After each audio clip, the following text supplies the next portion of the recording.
Hey everyone, welcome back for another deep dive. Today we're going to be looking at some excerpts from Kevin Hogan's audio program all about covert hypnosis. Ooh, interesting. Yeah, it's a fascinating topic. And it's basically like this world where you can use words to help people, maybe even yourself, to achieve goals that they might not even realize they're capable of achieving. That's pretty powerful stuff. Yeah, it is. So Hogan kind of lays out this two-stage model. Hmm. And in the first stage, you turn desires into outcomes. And then the second stage is where you turn those outcomes into actions. But he really stresses that second stage. Oh, really? Yeah, he even says, quote, "You can make mistakes in other areas of the model and get by, but here you can't." Hmm. So what makes that second stage of turning outcomes into actions so critical? Well, think about it. You can have all these desires, right? Hmm. But if you don't have a clear outcome in mind, it's just kind of wishful thinking. Yeah, makes sense. And then on the other side, outcomes without action are basically just daydreams. Right. So you're saying that you need to have both a clear vision of where you want to go, but also a plan to actually get there. Exactly. It's like having a destination in mind, but also knowing the route to take to get there. Okay, I'm following you.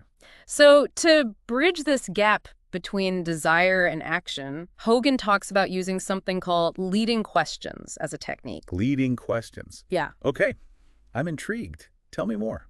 So basically, leading questions are these questions that kind of subtly guide a person's thoughts without them even realizing it. Oh, that's interesting. So it's like you're planting an idea in their mind without them consciously knowing it. Yeah, it's a little bit like that Hogan uses this example of a real estate agent. Okay. And the real estate agent asks a potential client, quote, "You've been thinking about moving all year, and now what are the features that are most important to you?" Wow, that's so subtle. I didn't even notice the leading question in there. Right. It's very sneaky, but in a way that's not really about trickery. Hmm. Yeah. Yeah. So it's not like you're forcing the person to move. You're just kind of nudging them in that direction. Yeah, exactly. You're guiding their thinking towards that possibility. So it's almost like you're helping them uncover a desire that maybe they already had, but they weren't fully aware of. I think that's a great way to put it. And it makes me think about this research by Elizabeth Loftus on implanting false memories. Oh, yeah. Elizabeth Loftus. Her work is fascinating. It is. It's crazy how she was able to implant these memories in people's minds of things that never actually happened. Like what kind of things? Like things like kissing a frog when they were a kid or shaking hands with Bugs Bunny at Disneyland. Oh, wow. It makes you wonder how reliable our memories really are. Right. It really does. But for our purposes, what's interesting is the power of suggestion to actually shape perception. Yeah. If a simple suggestion can make someone believe they experienced something that never happened, imagine the possibilities when those suggestions are aligned with their actual desires and goals. Absolutely. And that makes Hogan's point about the importance of action even more crucial.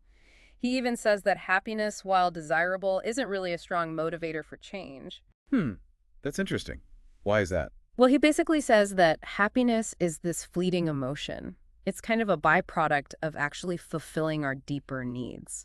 So it's not the driving force itself, but rather a result of satisfying those deeper needs. Exactly. And those deeper needs are things like security or connection or having a sense of purpose. Those are the real motivators. Exactly. Yeah. So it's not enough to just daydream about our goals or like put pictures of our dream car on the fridge.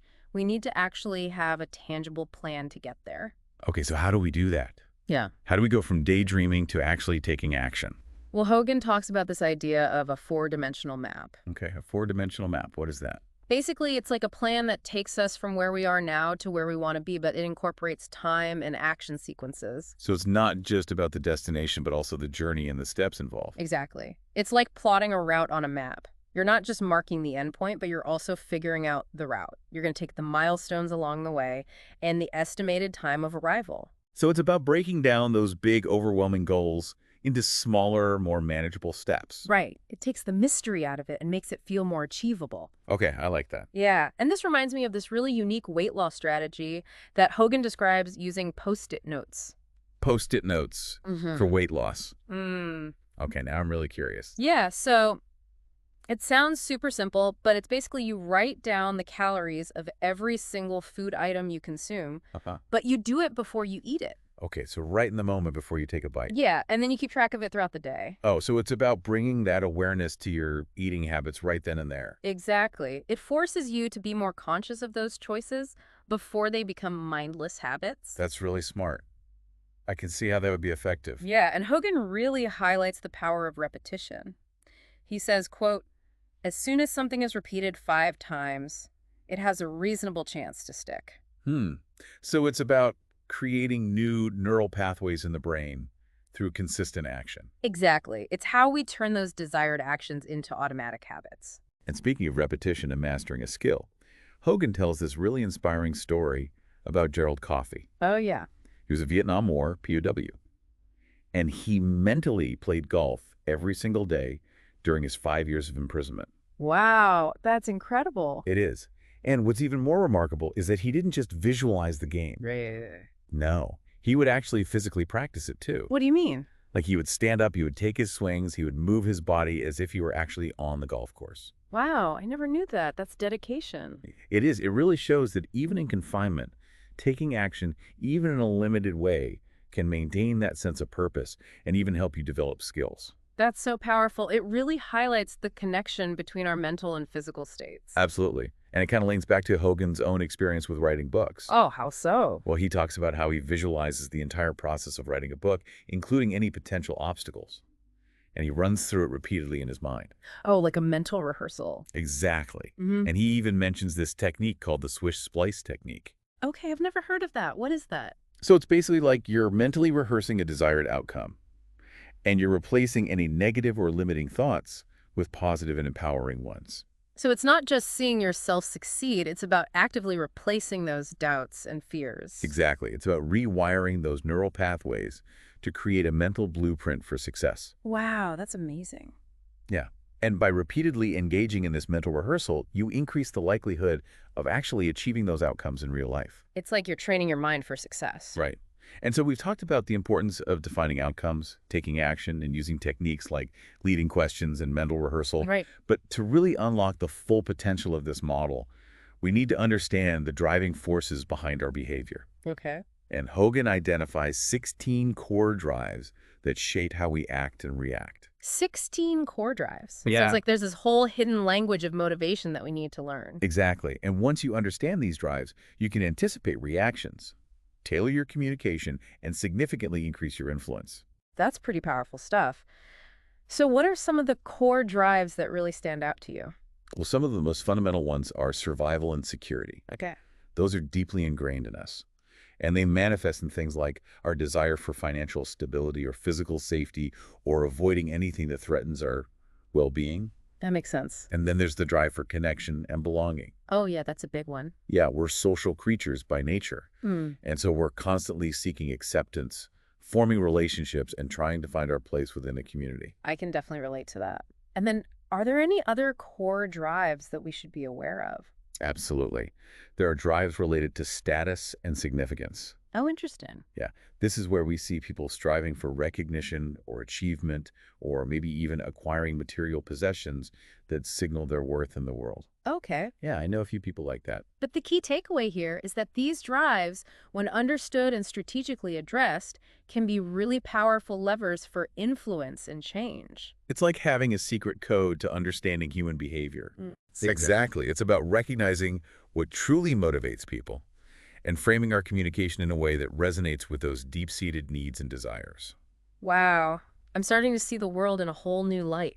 It's like a whole new level of awareness has been unlocked. And I'm glad to hear that. Mm. And we're just scratching the surface here. Yeah, I'm really eager to dive deeper into how we can actually apply these drives in a practical way. Me too.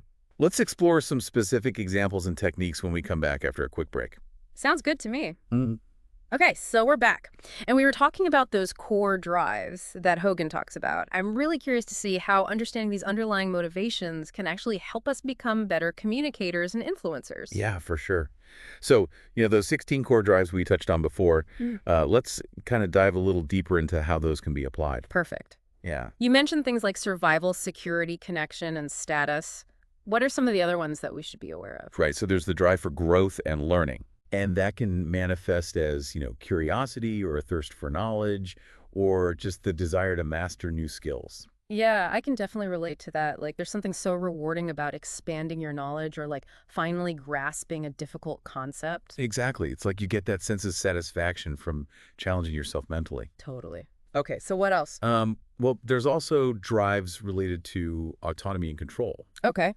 And this is really about the desire to make our own choices and have a sense of agency in our own lives. Makes sense. So like feeling like you're in the driver's seat of your own life. Right, Yeah. exactly. And it can show up in everything from our career choices to our personal relationships. That's a good point. So we've kind of talked about these drives in theory, but how do we actually apply them in a practical way? Like Hogan mentions linking these drives to outcomes, Yeah. but I'm struggling to see how that works without feeling manipulative. Right. Yeah, no, it's a valid concern. Yeah. I think the key here is to really understand the other person's motivations Right. and framing things in a way that kind of resonates with their desires, not necessarily imposing your own agenda. Okay, so can you give me like a concrete example of how that might look? Yeah, totally. Um, let's say you're trying to encourage someone to take a risk, Okay. maybe start their own business or just step outside of their comfort zone in some way. Uh-huh. Now, if you focus on like the potential discomfort or uncertainty of that, Yeah. you're likely to trigger their drive for security Right. and make them hesitant. Because that feels risky. Exactly. But instead, you could highlight the potential for growth and learning Okay. and align it with their desire for self-improvement or autonomy. Ah, I see. So instead of saying, like, don't be afraid to fail, you might say something like, imagine the skills and knowledge you'll gain from taking this leap. Right. You're shifting the focus to the positive outcomes that resonate with their specific drive. That makes a lot of sense. Yeah. Okay, so it's about kind of speaking their language in a way. Exactly. Connecting with them on a deeper level. Yeah, okay, that's really helpful. So we've talked a lot about influencing others, Right. but how can we use this for ourselves? Like, let's say I'm struggling to motivate myself to finally write that novel I've always dreamed of. Perfect example. So first you need to identify which core drives are most relevant to this goal. Okay. Like, is it the desire for creative expression or maybe the potential recognition and status of being a published author or the personal satisfaction of completing a challenging project? I think for me, it's probably a combination of all three, but the creative expression piece is definitely the strongest. Okay, great. So instead of just vaguely thinking about writing, create a concrete plan that taps into that creative drive. Like how? Well, you could set aside dedicated writing time each day, Okay. even if it's just for 30 minutes. Make it a non-negotiable appointment with your creativity. So like making it a priority. Exactly. And during that writing time, visualize yourself fully immersed in the process, Okay. like really feeling the flow of ideas and the joy of bringing your story to life. Okay, so action creates motivation. Exactly. The more you engage in the act of writing, the more motivated you'll become to continue. So it's like a positive feedback loop. Right. And those positive emotions will reinforce that behavior, making it more likely that you'll actually stick with it. Makes sense. Yeah. Okay, that's super helpful. And, I also mentioned that desire for recognition and the satisfaction of completing a challenge. Like, Yeah. can I use those as well? Yeah, absolutely. You could visualize yourself holding your published book in your hands, sharing it with your friends and family, getting positive feedback. Okay. That really taps into that drive for recognition and status. Right. And remind yourself that completing a novel is a significant achievement, Yeah. something to be proud of. It is. That plays into the drive for accomplishment and mastery. Okay, so it's like I can weave these different motivations into my vision. Exactly. And use them as fuel to keep you going. Yeah, that's a good point. And what about when I inevitably hit those roadblocks and setbacks? Like how to deal with those? Yeah, totally. So setbacks are a natural part of the process. And it's important to remember that one slip up doesn't derail the whole effort. Okay. Like having a slice of cake doesn't ruin your entire diet. Right. And missing one writing session doesn't mean you failed. So it's about the long game. Exactly. It's about consistency, not Mhm. perfection. Okay, that's reassuring.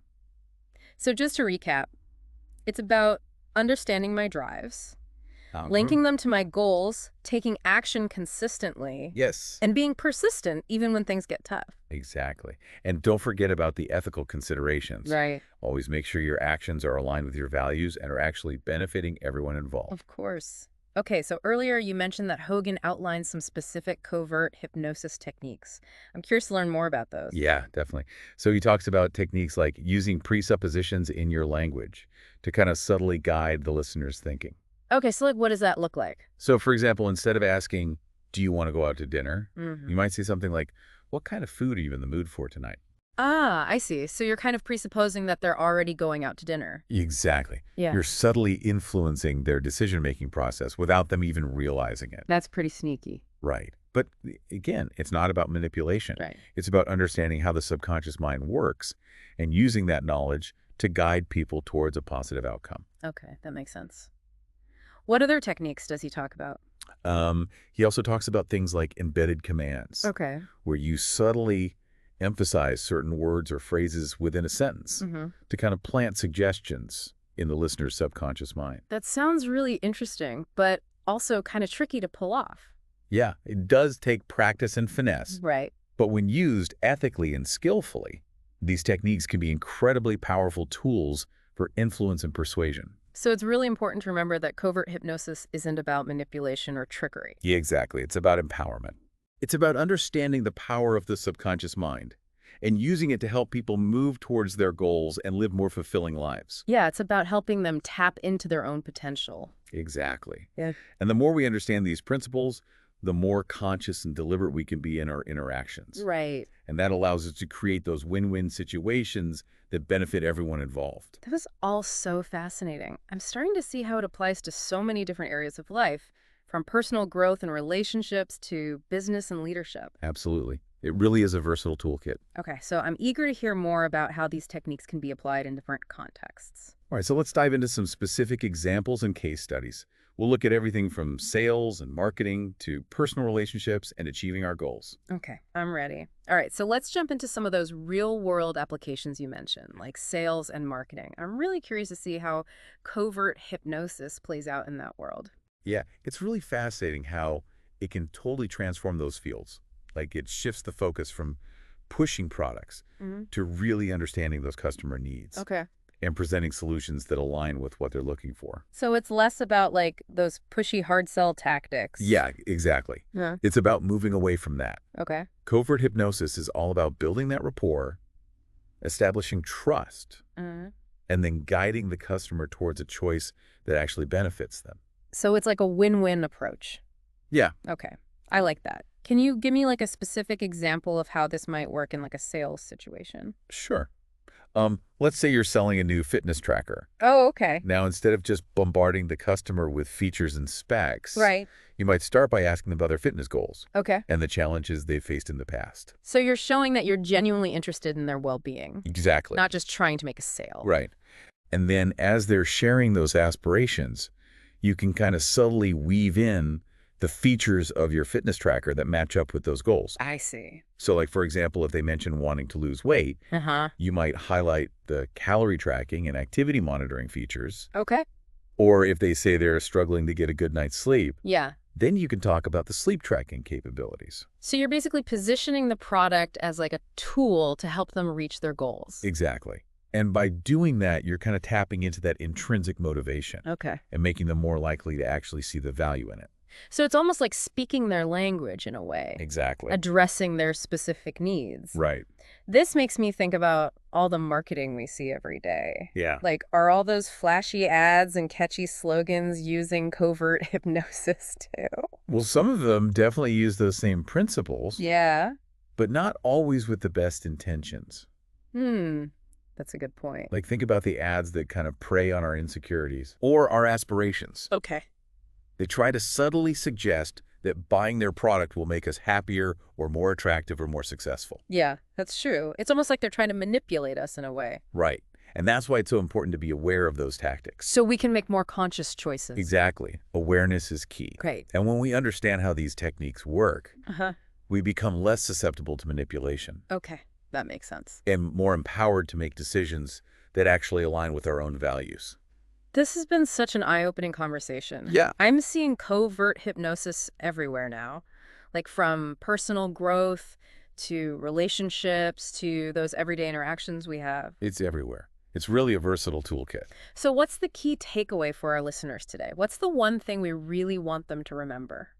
Well, I think the most important takeaway is that we all have the power to influence Okay. and be influenced. Right. And by understanding the principles of covert hypnosis, we can become more conscious and deliberate in our communication and create those win-win situations that lead to positive change. So it's about understanding those core drives, framing our messages in a way that resonates, Yes. taking action and being mindful of the ethical implications. Exactly. It's about using these powerful tools responsibly Right. and ethically Yeah. to really make a positive impact. Well, this deep dive has been truly fascinating. I'm so glad we got to explore this topic together. Me too. It's been a great conversation. I'm excited to see how our listeners use these insights in their own lives. Yeah, me too. And remember, this is just the beginning. Right. There's a whole world of knowledge and techniques out there to explore. So keep learning, keep experimenting, Yeah, and keep pushing the boundaries of what's possible. absolutely. And for those who want to learn more, we highly recommend checking out the work of Kevin Hogan. Yes, his work is fantastic. His insights are really transformative. They are. Well, that wraps up our deep dive into the fascinating world of covert hypnosis. We hope you enjoyed it. And until next time, keep exploring, keep learning, and keep unlocking your full potential.